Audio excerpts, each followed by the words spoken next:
Hello, and welcome to I'm Sick, Not Crazy, the podcast that helps you to take control of your own health and healing. My name is Jennifer James, and I'm a licensed and practicing psychotherapist here to talk about becoming your healthiest self, both physically and psychologically. Hello, and welcome back to I'm Sick, Not Crazy with Jennifer James, marriage and family therapist. So good to have you back today. I want to talk about self-compassion, which is a concept really close to my heart. As a recovered perfectionist or recovering perfectionist, self-compassion has really been important in my life, and I really want to share this excellent information with you. So, perfectionism is often worn like a badge of honor by the overachievers of the world.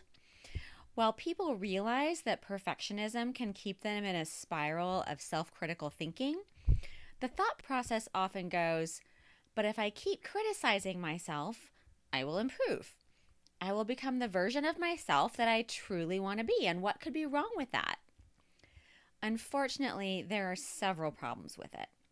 First of all, perfectionism is an unattainable goal. Humans are innately imperfect. That is what it is to be human. So the search for perfection will never end. Even if you did manage to perfect one part of your life, there's another part waiting and ready for you to start worrying about next. The second problem with perfectionism is that it leads to all kinds of mental health problems. Constant self-criticism leads to things like eating disorders, anxiety, and depression, just to name a few. People often think that their perfectionism and self-criticism are helping them to be motivated. But the truth is it works in just the opposite manner. By punishing yourself into your own depression, you're putting yourself into the least motivational mind state possible. People with depression often have difficulty even getting out of bed, let alone performing at impossible levels of perfectionism. It may seem counterintuitive, but self-compassion is a much more effective way to improve both performance and mental health. So what does self-compassion mean? Well, there are three components: mindfulness, self-kindness, and common humanity. Mindfulness means being in the present moment without judging that moment as either good or bad. In order to work on being kinder to yourself, it's important to be able to be present with your own thoughts and to catch yourself being self-critical. This can be a tall order for some. Many people spend most of their time trying to escape their own inner thoughts by being in a constant state of distraction. Often, the perfectionistic mindset makes being present with our own mistakes and self-criticism much too scary. If the goal is to be perfect, admitting that we've fallen short of our own ideals can lead to more self-critical thoughts. The problem with this is that it keeps people from growing. In order to learn and grow, we have to be able to admit that there are parts of ourselves that are in need of work, which leads to the second component of mindfulness. Self-kindness means giving to yourself the same kind of gentle concern that you might give to a beloved family member or close friend. If your loved one came to you saying that they'd made a big mistake and that they were mentally beating themselves up about it, the kind response would be something like, "It's okay. We all make mistakes. I still love you." Self-compassion is about taking that same kindness and giving it to yourself. Many people balk at this idea and say, "But that's just letting myself off the hook." However, it doesn't really work that way. By giving yourself kindness about your own mistakes, you give yourself permission to actually see the places in your life where you need to grow. Instead of beating yourself up internally over every minor flaw to the point that you don't even want to look at them, self-kindness allows you to examine mistakes and realize that they are just opportunities for learning and that you're still a good person no matter how many times you mess up. What an amazing way to give yourself permission to try something new, to take risks, to approach new people. If it doesn't work out the way you'd hoped, it's not a reflection on you anymore. It's just part of being human. which leads us to common humanity, the final component of self-compassion. Common humanity means realizing that everyone on this beautiful earth is just as imperfect as you are. All of those mistakes and errors that you make don't make you different or wrong. All of those imperfections about your body or your character or your relationships actually make you the same as other people. When we beat ourselves up about mistakes, it can lead to feeling outside of humanity.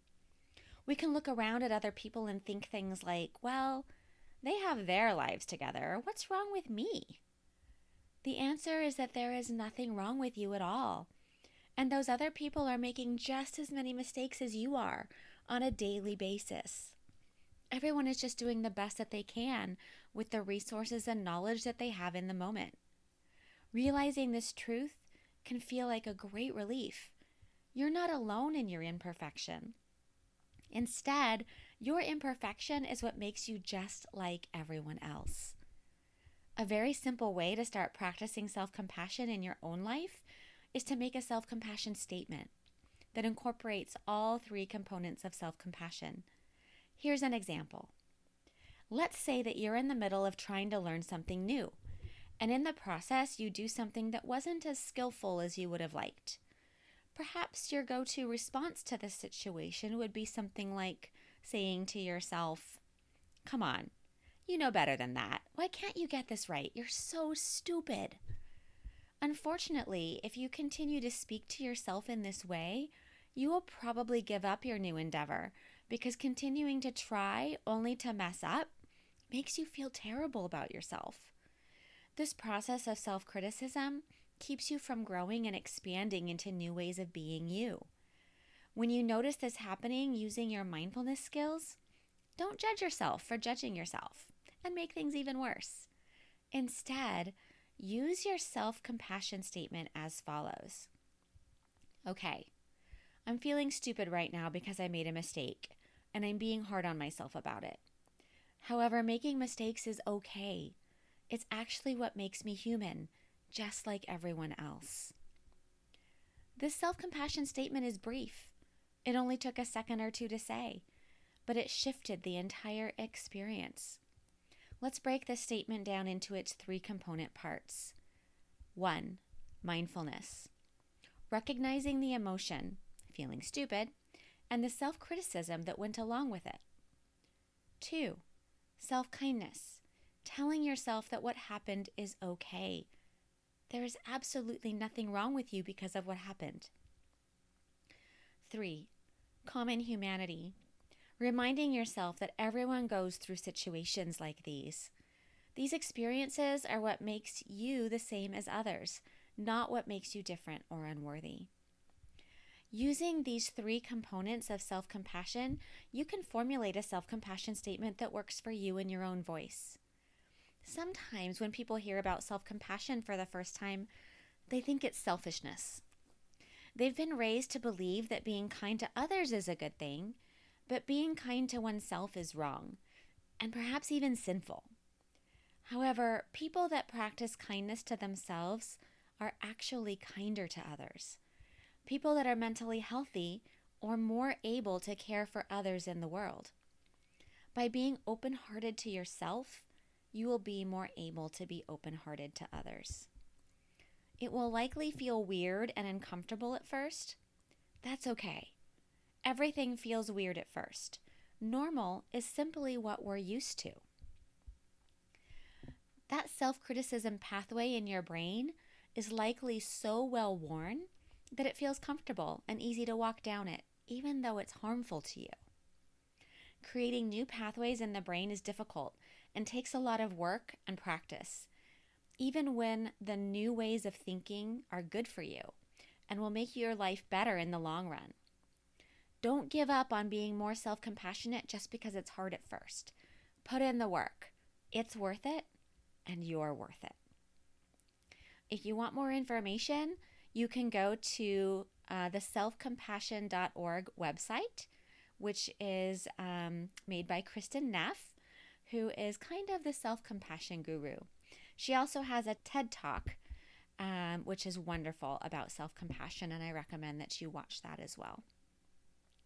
Thank you so much for listening. It's been wonderful talking to you, and I look forward to next week. Take care. Thank you for listening to this week's I'm Sick Not Crazy podcast with myself, Jennifer James, MFT.